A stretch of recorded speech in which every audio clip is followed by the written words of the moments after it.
রাজ, তুমি আমার সম্মান নেছো, আমার সম্মান বাদ দাও। আমার সম্মান অত সোজা না, না হলে কিন্তু ভালো হইবে না। হ্যাঁ প্রিয় দর্শক, আজকে আমরা এখন কথা বলবো নায়িকা নূপুরের সাথে। বর্তমান সময়ে যে ভাইরাল নায়িকা নূপুর, যে রাজের জন্য, রাজকে পাওয়ার জন্য অনেক রকমের চেষ্টা করতে আছে। বিভিন্ন সাংবাদিকরা তার পিছে পিছে ঘুরতে আছে একটা ইন্টারভিউ নেওয়ার জন্য।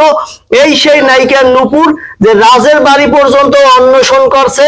আমরা জানবো যে রাজের সাথে তার কত বছরের সম্পর্ক এবং তার ইজ্জত সম্মান, তার স্ট্যাটাস সম্পর্কে।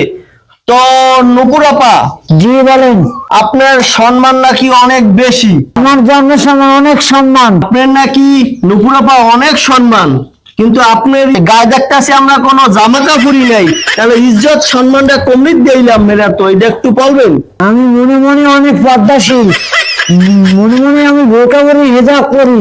হ্যাঁ নূপুর আপা, রাজের সাথে আপনার কত বছরের সম্পর্ক?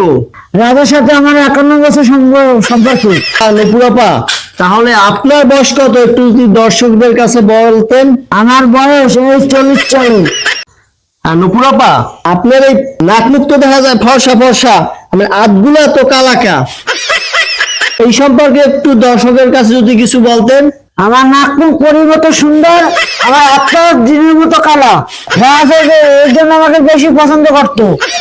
আমার সৌন্দর্য আল্লাহর একটা অসীম অসীম গিফট। নূপুর আপা, আপনি কি রাজের নামে থানায় কোনো এই বিষয় নিয়ে মামলা টামলা করছেন? এখন পর্যন্ত করে নাই। তো কেন করেন নাই? কদিন দেখি, কি দেখবেন যে রাজ যদি ফিরে আসে না আসে এইটা? রাত যদি ফিরে না আসে সোজাসুজি দিয়ে কোটি থানায় মামলা করব। আচ্ছা, আপনি কি মামলাটা করবেন? আমি মামলা করবো আমার ইজ্জত নিয়ে টানাটানি করছে না, টানাটানি নারী নির্যাতন ও ধর্ষণ মামলা করব।